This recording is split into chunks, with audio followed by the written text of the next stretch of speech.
जय माता दी दोस्तों, कैसे हैं आप सभी। आज की इस वीडियो में बात करेंगे आसुरी दुर्गा के विषय में। आसुरी दुर्गा अपने आप में काफ़ी उग्र स्वरूप है और इनकी साधना, उपासना और जो इनके मंत्र होते हैं वे काफ़ी गुप्त होते हैं, काफ़ी उग्र होते हैं। काफ़ी गुप्त विधि से इनकी साधनाएँ की जाती है, बिना गुरु के इनकी साधनाएँ नहीं की जाती, क्योंकि इनकी साधना करने के बाद एक व्यक्ति को बहुत कुछ प्राप्त होता है, ठीक है ना, जिसकी एक व्यक्ति कभी कल्पना नहीं कर सकता। लेकिन ये समझने वाली चीज़ है कि कौन व्यक्ति इनकी साधना कर सकते हैं जो लायक है इनकी साधना के। सबसे पहले तो बिना गुरु के इनकी साधना संभव नहीं है, ठीक है ना, की नहीं जा सकती। और डिपेंड करता है कि अगर आप इनकी साधना करते हैं गुरु के सानिध्य में भी, आप कितने प्रतिशत सफलता हासिल करते हैं इनकी साधना में। क्योंकि अगर आप इनकी साधनाएँ, उपासनाएँ कर रहे हैं तो वह काफ़ी उग्र विधि से होती है, आपकी परीक्षाएँ होती है। और बहुत से लोग तो ऐसे होते हैं जो इनकी साधना, उपासना करना शुरू तो करते हैं लेकिन बीच में छोड़कर भाग जाते हैं, क्योंकि काफ़ी भयंकर अनुभव होते हैं। हर एक के बस की नहीं है झेलना उस चीज़ को, ठीक है ना। विचित्र तरीके के अनुभव होते हैं। और ये समझ लीजिए, जब अगर कोई ऐसा व्यक्ति इनकी साधना उपासना करता है तो उसको पता होता है कि किस लेवल की ये साधना है, ठीक है।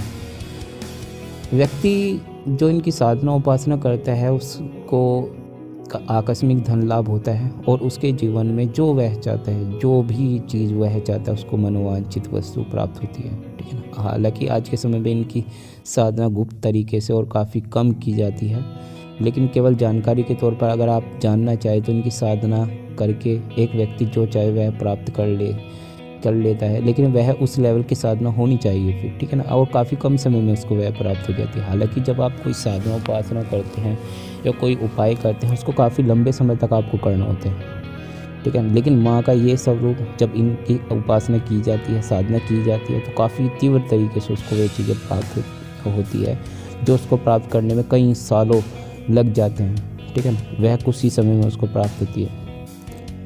ऐसा कोई भी व्यक्ति नहीं है जो माँ आसुरी दुर्गा की साधना कर रहा हो और माँ आसुरी दुर्गा के साधक को कोई परास्त कर दे। उसके शत्रु हमेशा उससे भय खाते हैं और वह हमेशा अपने शत्रु के लिए हमेशा चिंता का विषय बना रहता है। ऐसा व्यक्ति जो माँ आसुरी दुर्गा की साधना उपासना करता है, उसको मनोवांछित लाभ प्राप्त होता है।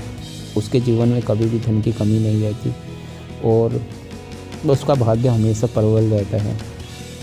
ऐसा व्यक्ति अगर युद्ध में उतरता है ना, तो हमेशा उसके शत्रु से परास्त होते हैं, ठीक है ना। और ये कहा जाता है माँ आसुरी दुर्गा के साधक के विषय में।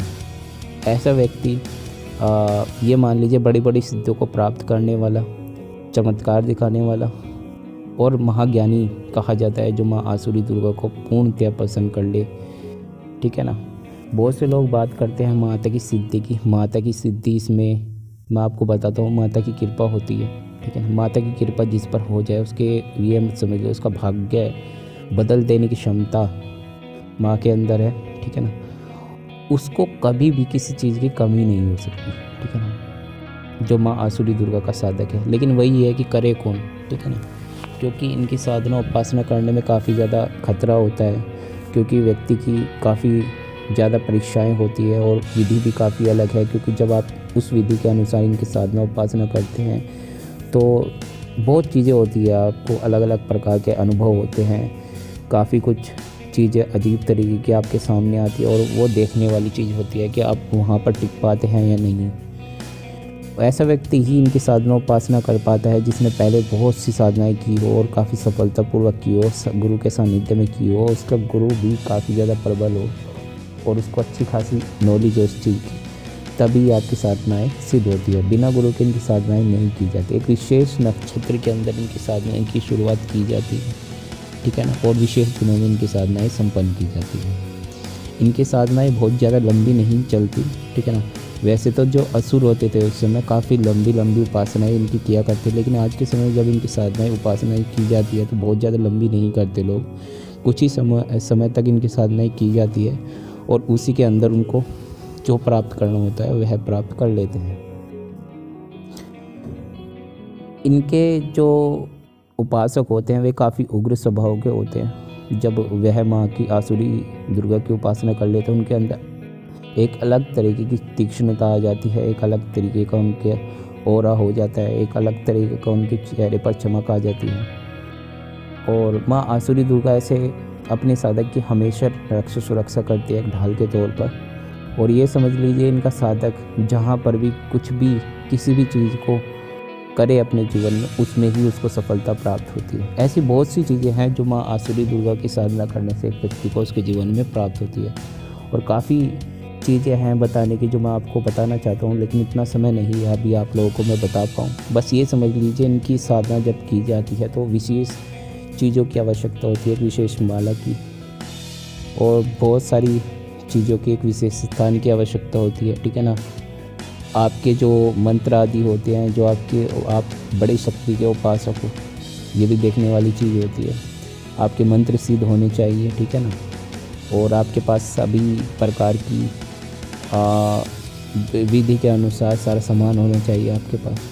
कम बढ़ती सामान इसमें नहीं चलता, पूरा सामान होगा तो साधना होगी, नहीं होगा तो नहीं होगी, ठीक है ना। तो सभी चीज़ें बहुत बातें होती हैं इनकी साधनाओं के विषय में। बहुत चीज़ें तो आज के समय में काफ़ी गुप्त है या लुप्त भी हो चुकी है। पुराने समय में इनकी साधनाएं की जाती थी। तो आज की वीडियो में सिर्फ इतना ही। कैसी लगी आज की यह वीडियो कमेंट करके बताइएगा। चैनल को सब्सक्राइब करें, वीडियो को लाइक करें। हर हर महादेव, जय माता दी।